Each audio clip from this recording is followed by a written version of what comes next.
I'm really, really sick and tired of all of the anti-police talk in this country. It is so dangerous and destructive. And you have these people who just hate police officers. They hate cops. And it's just sickening because I spend a lot of time looking at police body cam videos. And I have seen so many videos of police officers killing criminals who need to be killed, criminals who are trying to kill other people, criminals who have killed people, criminals who rob people, who destroy property, people who are just the scum of the earth. And people hate police officers. They hate cops. People hate goodness. And too many people are hating police officers. And there's been all this talk against qualified immunity. Oh my gosh, qualified immunity. It's so terrible. It gives the cops protection so that they can break people's constitutional rights and they can abuse people and all this stuff. I actually spent a lot of time looking into this whole thing with qualified immunity. Qualified immunity, basically it says that police officers can be immune from being sued. They can be immune from people, really assholes, let's be real here, assholes who want to sue police officers for BS reasons. And America is the most litigious society in the world. We are the most sue-crazy country in the history of mankind. People love to sue their neighbors in America. People sue people for all sorts of stupid shit. It happens all the time. Oh, goodness, you were painting your house. Some paint was taken by the breeze and hit my car, so I'm going to sue you so I can get a new paint job and all this stuff. People are the most Americans are the most litigious people on the face of the earth. So imagine removing qualified immunity. Imagine saying, oh, well, you can sue cops.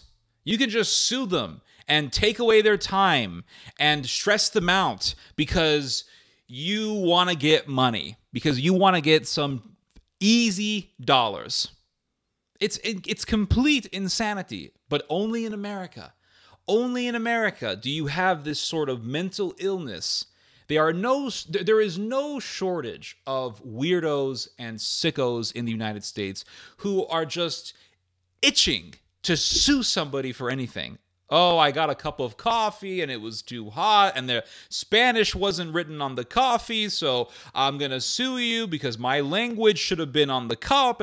It's just insanity, guys. It's complete insanity. So this is how mentally ill this is. This is how absolutely mentally ill this is. You have the most litigious society in the world, the most litigious society in history. Bunch of lawyers running around looking for opportunities to sue people. I mean, this is the country where we have ambulance chasers.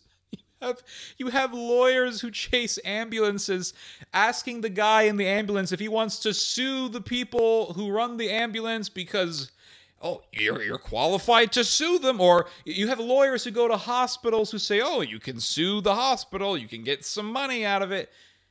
And you want to give people the opportunity to sue individual officers? So this is why we have qualified immunity, because if you don't have qualified immunity, people are going to be suing cops for any damn stupid reason. Oh, I was arrested. Oh, yeah, it's true that I don't know, I pistol beat my wife and I put a gun on her head and I kidnapped the baby and yeah, and I got into a high chase pursuit with the cops with the baby in the back seat and the baby didn't have a seatbelt and yeah, I did resist arrest, but the cops were a little bit too rough on me and they yelled at me and they made me feel very unhuman. They dehumanized me. So I'm going to sue the police officers so I can get a quick buck. I mean, this is the type of trash that we're dealing with. And people lie so much in this country when it comes to police officers. I mean, just so much dishonesty when it comes to cops. I was looking at this show. It's the Rashad Ritchie show or something like that. He's got a show called The Bullpen. It's some bullshit show where you got some educated guy who thinks he's something special because he's African American, and so he wants to bash cops all the time. And of course, He thinks that George Floyd was murdered, or I don't know if he really believes that because the story is bullshit, but he sits there and he argues why cops are bad and corrupt and et cetera, et cetera. And he said, oh, I remember I was watching this guy one time, and he said, oh, cops, white cops, they just shot a black man in the head as he was holding his baby. And you can be a moron and just believe that. And you have a lot of people who are very easily deceived by this kind of stuff. Because it's not because they're innately stupid or anything like that. It's because they're so clouded by hatred. Their vision is so fogged by hatred that they are willing to believe any sort of lie made against the police officers. So people believe this schmuck. And they'll say, oh, man, white cops just shot a black man as she was holding his baby. So I'm thinking, okay, let me actually look into the case. Because articles, by the way, are the worst source. Articles and a lot of YouTube videos and people just being pundits. When it comes to police officers, they're usually the worst sources for actually learning about particular cases involving police officers, because there's so much hatred against cops in the media, and we all know about the media that it's very, very biased. And you got a bunch of people from New York and New Jersey, and they're from Pennsylvania, and they hate cops, if you know what I mean. And people can read these articles, or they can watch these pundits and think, oh, well, yeah, cops are evil. But I said to myself, okay, I heard the story. I heard, oh, cops just shot a man as he was holding his baby. And I said, okay, let me actually look into this story. So I looked into the story, found out that the guy actually took his baby's mama. I don't know if it was his wife, but this guy took his baby's mama hostage. He put a gun on her head. He took the woman and the child into a car, forced them into a car, was driving off like a maniac. He had a pistol in his hand. There was a witness who said this guy had a gun. Someone called the police and said, yeah, this guy's got a gun. He put a pistol on his girlfriend's head, etc., etc. So the cops were, of course, going to pursue them. So it's like, I don't understand this. You have a black woman who's being abused by her black boyfriend, some thug, because, you know, a lot of these women want thugs. She wanted a thug, so she wanted a thug, and then she got the thug, and then the thug treated her like a thug, would treat her. That's what you get when you go for a thug. It goes back to a lot of these garbage songs that I used to hear when I was growing up. You know, women singing about gangsters or whatever. But anyway, so the cops pursue this guy. He runs away, of course, and he's got the baby in his hand. The guy's got the baby in his hand, so he's endangering the child, right? So you got a black woman who's being abused by this guy. You got a black baby who's being endangered by this lunatic. And so imagine if the cops just said, you know what, we're not going to pursue the case. It's bullshit. You know, just let these people suffer. Who cares? Then they'll say, oh my God, why don't the police do something? They don't care about black folk. But the cops actually did something. They pursued this piece of garbage, and they finally got him. They got him in a corner. You can watch this in the body cam footage, by the way. They got this asshole in a corner, and he's holding the baby like a human shield, like what Hamas is doing to the people in Gaza, using people as human shields. This guy's using a baby as a human shield, and the cops are saying, drop the baby, drop the baby. And this guy's a danger to other people. He's a danger to the child. He is a complete piece of scum of the earth who really shouldn't be in society. So one cop pulled the trigger, and with just one pull of the trigger, shot this schmuck right square in the head and dropped him like a sack of rocks. And I will say that the marksmanship on this officer is just at the highest level of skill. I mean, this is a very high-tiered police officer, very well skilled, I must say. Extremely impressive. Shot this guy square in the head, dropped him, saved the baby, got the baby, didn't kill the child. He endangered the child by holding the baby up when cops are chasing after him. Why would you? Cops are chasing after you. If you are a thug with a minuscule of self-respect, I mean, you would just run by yourself, right? You wouldn't be endangering a child. But no, he's endangering a child. Gotta hold the baby while cops are chasing after me. This is America, by the way. Gotta hold the baby while police officers are chasing after me. Cop with amazing marksmanship skills shoots the guy square in the head, drops him, takes the child. Everything is fine. Bad guy's dead. Child is fine. But what do people say? Police officer shot a black man because he was holding his baby. I mean, it's a bunch of bullshit. And every time I read an article that's critical of the cops, or I hear some schmuck behind a camera who's critical of the cops, and they're bringing up some case, I always actually look at the case. Watch the body cam footage, read the court case, and you will always get the other side of the story, and you will always get the other set of details that they don't mention. So if this Rashad guy who runs this show is so honest, why didn't he mention the fact that the guy put a pistol on the woman's head? Why didn't he mention the fact that the guy was endangering the child? Why didn't he mention all these facts? No. It's just, oh, the baby, he was holding the baby and the bullet hit. And police came and said, oh, black man holding a baby. Black man can't hold the baby in this country. Bam, bam, bam. It's a bunch of bullshit. Now, I've made this point before and I'll keep making it. I've never heard anyone in my life ever say, I am leaving this god-awful city. Why? Because there's too many damn cops walking around. That's why. No one ever says that. Nobody. No one ever says that. But I do hear a lot of people saying, I'm leaving this godforsaken city. Why? Too many damn criminals. Too much damn crime. So I would rather be under police officers than be under criminals. They'd be under a bunch of thugs, be under a bunch of George Floyds who want to steal stuff with fake bills. I don't want to be under those people. I'd rather be with police officers. And everyone knows that I'm right. Everyone knows that I'm right. And anyone who tries to disagree with me on this is full of shit and is dishonest. Now let's go back to qualified immunity. Qualified immunity goes back to the 1960s. It was a concept that was solidified by the Supreme Court in the 1960s. So basically what happened was a bunch of Episcopalian priests decided that they were going to protest segregation. So back in those days, southern states would not, restaurants that were serving buses were refusing to serve non-segregated buses or something like that. So 15 Episcopalian priests decided they were going to protest segregation. 3 of the priests were black. I think 1 or 2 of them were Jewish. And the rest of them were a bunch of white guys. So they went into this restaurant, and there was, I believe, at least one African-American, or there was some African-Americans in the restaurant with the priests, something like that. Or at least one African-American, I'll just say that.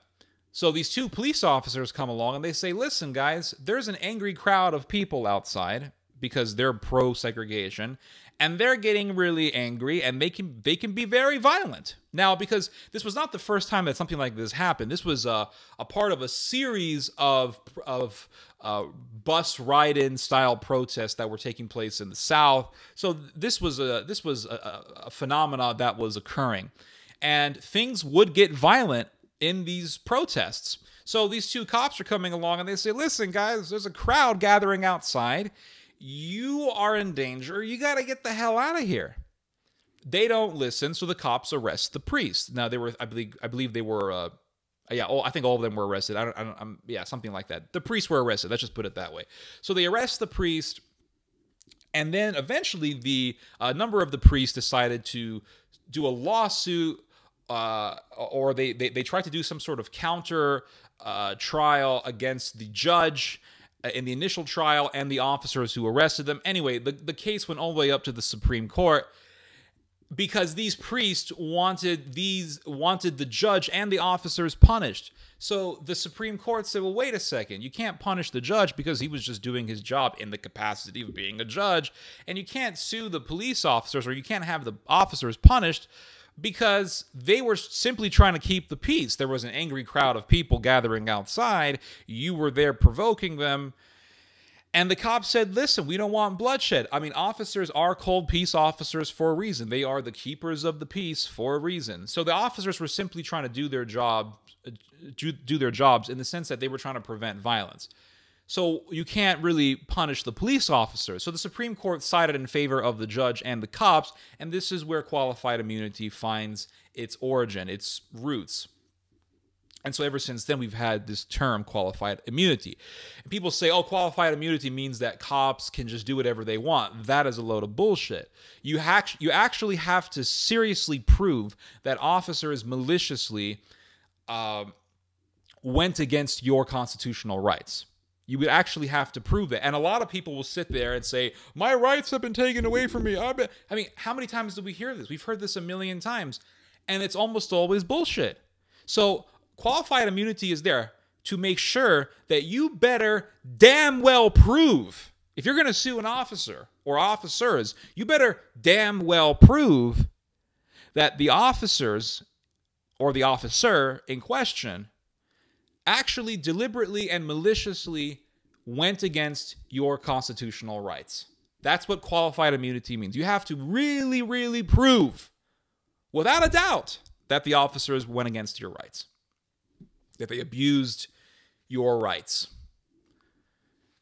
That's why it's called qualified immunity. It's qualified. And this is why crime goes up. This is why in 2020, there was this huge spike in crime. Why? Because there was all this anti-police rhetoric and policy being done in various parts of the United States because of this bullshit George Floyd story. And the whole George Floyd story was a sham. I mean, it was an actual sham. It's the truth is right in front of you. The truth is right in front of you when it comes to the George Floyd story. The guy who actually, this was the biggest load of bullshit I've ever seen. The guy who actually was the coroner for that area where George Floyd died, I'm not going to say he was killed, where he died, the coroner who actually looked at the body said, this guy had fentanyl in his body. And the fentanyl contributed to his death. So, yes, there was the stress of the arrest, because when you get arrested, yeah, your cortisol levels are probably going to go up, your stress levels are going to go up, your body is going to feel stressed naturally because you're being arrested. So, yes, there is the stress that comes with being arrested. And what happened was the stress combined with fentanyl, which is extremely dangerous, killed him.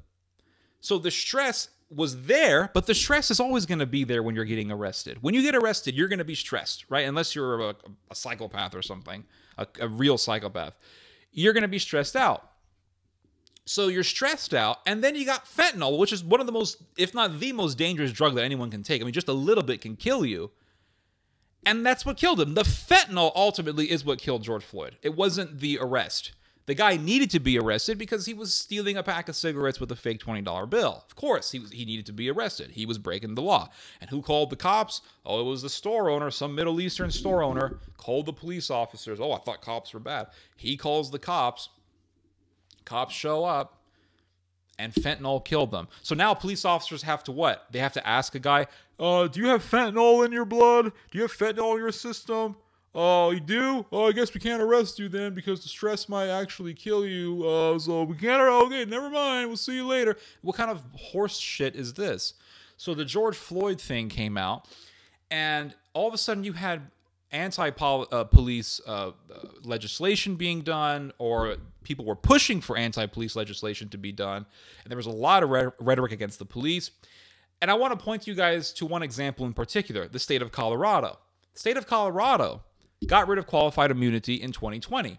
They appointed some lunatic to be the chief of police in Denver, or some kind of high official position in the Denver Police Department. But it's just disgusting. And this woman hates the police. And in 1 year, this lunatic, this mutant, fires 8 police officers. And the police in Denver were saying, why are you firing such a high number of cops in 1 year? I mean, it's unprecedented that so many cops get fired in 1 year. And she said, well, these cops, they were going against people's constitutional rights. They encroached upon people's constitutional rights and blah, blah, blah, blah, blah, blah. So I looked at one of the cases of the firings that she did. She fired this police officer in 2020. She said, oh, this woman was abused by the cops because they basically hogtied this girl. And by that I mean she was cuffed. Her hands were cuffed behind her back. So her hands are behind her back, and then she was resisting so damn much that they had to tie her feet together. So she was basically hogtied. The police call this a hobble, I believe. So she was hobbled, and then they put her in the back of the car naturally. She slumps off the seat like an idiot, and then she was screaming for 21 minutes that she couldn't breathe. So this lesbian who fired this cop said, "Oh, for 21 minutes, this poor woman was suffering." Excuse me. If she couldn't breathe, she would have been dead within 21 minutes. She was behind the car for 21 minutes, bitching like an idiot, and you take her word at face value. You know that it's bullshit, but you're using it as an excuse to fire this cop. It is complete and absolute bullshit, guys. Complete bullshit. But I said, you know what? Let me look at this case. So I actually watched the police body cam footage. I watched it. And what happened was this girl was in an altercation with another woman in a park. She calls the cops. The cops come over. They decide to arrest her. She is resisting arrest like a lunatic. She's resisting arrest. And they put her in the back of the car. She's trying to open up the door. Her hands are tied behind her back. Her hands are cuffed behind her back. She's trying to open the door. So the cop says, "Okay, you keep trying to open the door, I'm going to hogtie you." So the cops hobble or hodl her or whatever. They hogtie her. And she slumps off the seat. And you can hear her saying in the footage that was filmed at the back of the seat, you can hear her saying, "Oh, I'm going to sue you. I'm going to sue you. I'm going to get justice as a black woman," and all this bullcrap. So she already had a lawsuit in her mind. And then she's screaming, "I can't breathe." Where do you think she learned that bullshit from? Huh? Where do you think she learned that bullshit from? The George Floyd nonsense. So if she couldn't breathe, she would have been dead. So it's complete bullshit. But the cop lost his job. He got fired.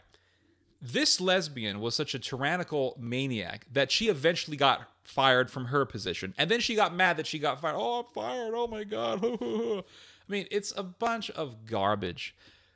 But and guess what happened? Guess what happened in Colorado? The crime rate spiked up in the year 2020. Oh, I wonder why. And do you know what the police said about this spike in crime in Colorado? They said that it was because of all of the rhetoric against the police and because of the policy against the cops. It was undermining the cohesiveness and the morale of the Colorado police force. No shit. And what happens when crime goes up? People leave. And then people wonder, why are people leaving? And you got these idiots in Oakland, this scum in Oakland, who are saying things like, "Did you hear that In-N-Out Burger got removed from Oakland? Why is that? Oh, why? Because of robberies. That's the reason why. Because the crime rate went up. When you undermine the police, the crime goes up. Wait, who would have known? If you have less police officers in your area, crime goes up. Because we have people in America who are such savages that any sort of decline in law enforcement gives them this idea that they have the green light to go commit crimes. It's like Gaza. As soon as there was a hole in the wall of the security fence between Gaza and Israel, all of a sudden you had a bunch of Gazans who said, "Let's go rape some people in Israel." And they went over to Israel and they raped and killed and pillaged.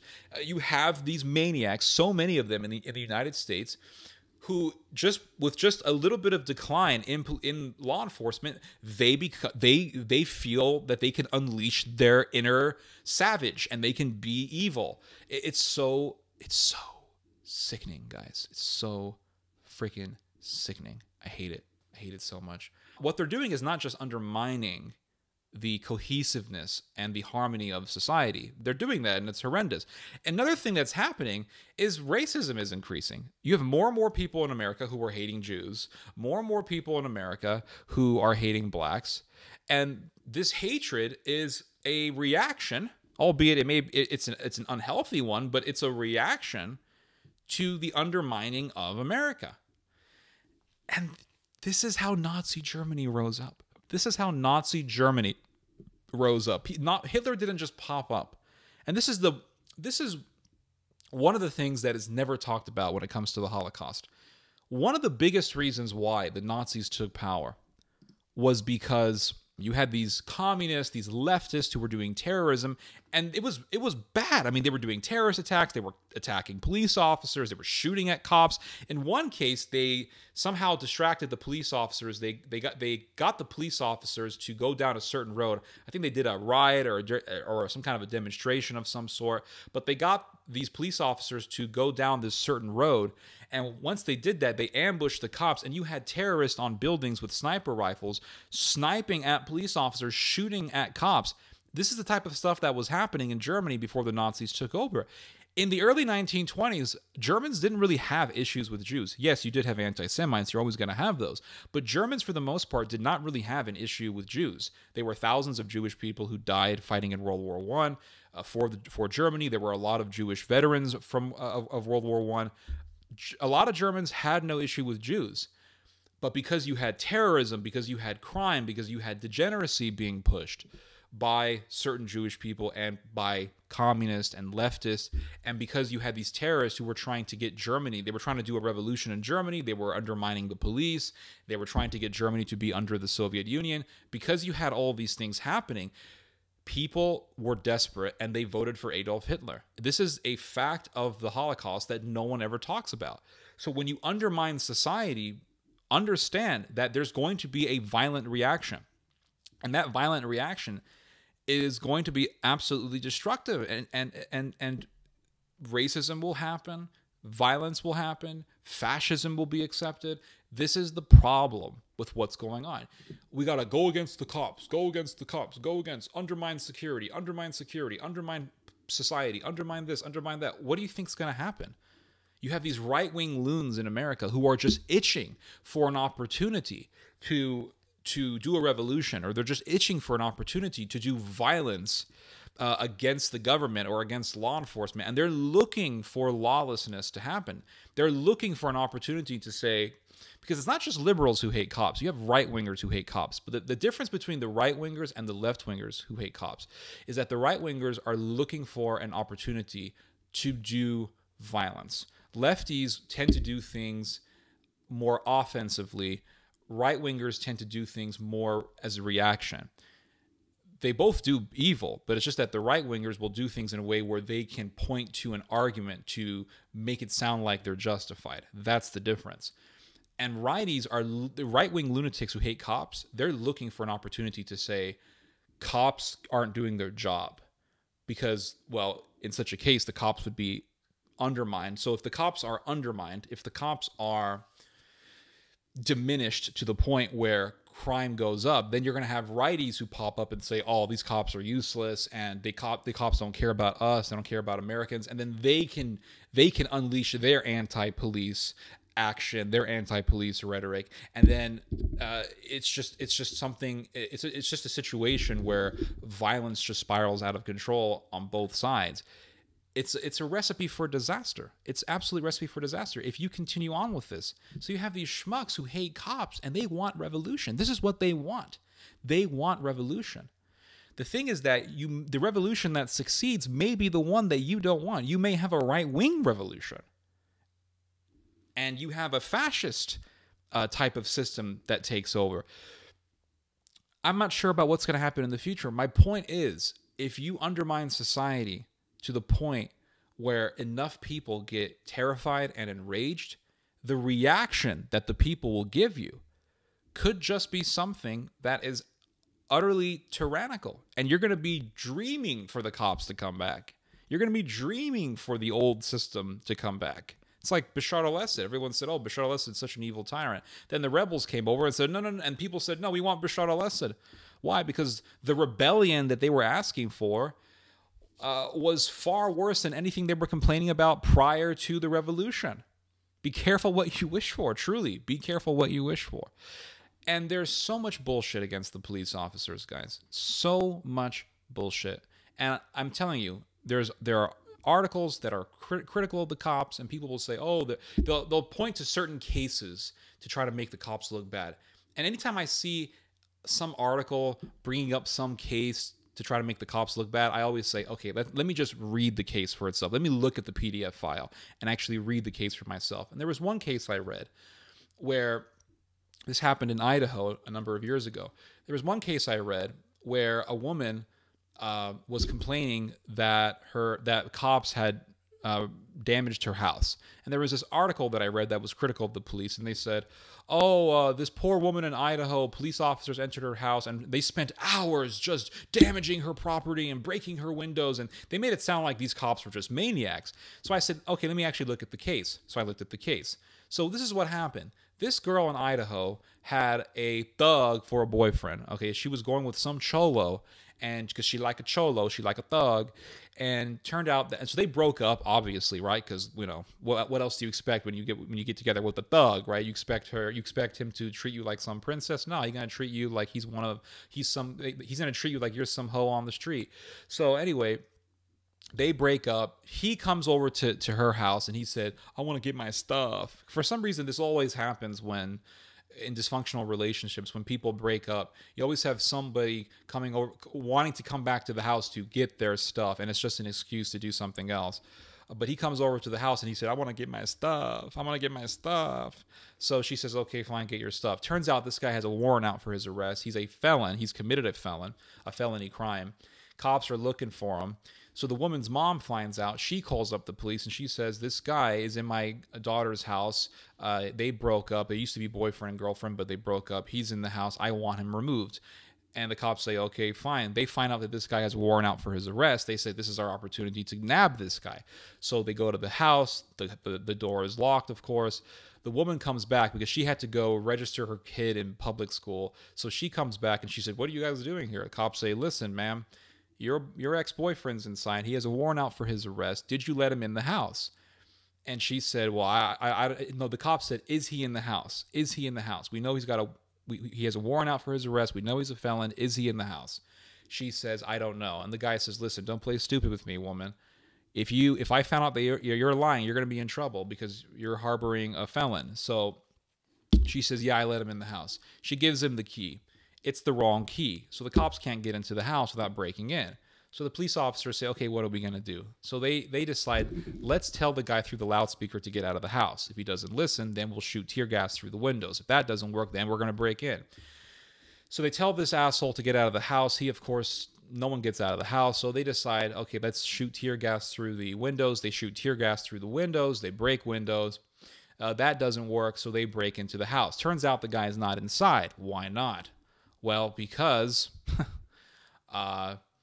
looks like he escaped. Apparently, he had escaped before the cops got there. Regardless of that, the woman is now complaining that she has broken windows. And the cops basically, the argument against her is, well, listen, ma'am, this is why you don't date a thug. Because he won't come back to your house and say, I want to get my stuff, because he's a lowlife. But you are low life. That's why you went with a low life. And this is what happens when you do low life things. Cops end up at your house. And plus, you gave the cops the wrong key. They couldn't go into the house. They try to gas the guy out. So, of course, they're going to shoot. There was nobody coming out of the house. So, of course, they're going to try to gas the guy out. So she then says that there was residue of the tear gas in her house. And for 3 months, the residue was there. So she sues the officers. It becomes a big case. And the court says, no, these officers were simply doing their jobs. They were looking for a guy who had a warrant out for his arrest. He was a felon. He was in your house, according to both your mother and you. So, of course, they were going to try to get in to arrest him because that's their job. Their job is not to make sure that your windows look good because you were going out with a thug and he was in your house. So the cops were qualified for immunity. That's what qualified immunity means. It was a bullshit case. And the article, but there was this article that I read saying, oh, these cops were so bad. But when you actually read the case, you understand why the cops did what they did. It's all bullshit. There's so much hatred against police officers. And what they're doing is they are undermining the cohesiveness of American society. If you undermine the society enough, you're going to get a reaction eventually. And the reaction is going to be something that you're not going to like. Remember, this is one of the reasons why the Nazis took power over Germany. Anyway, you guys just heard some theology. God bless.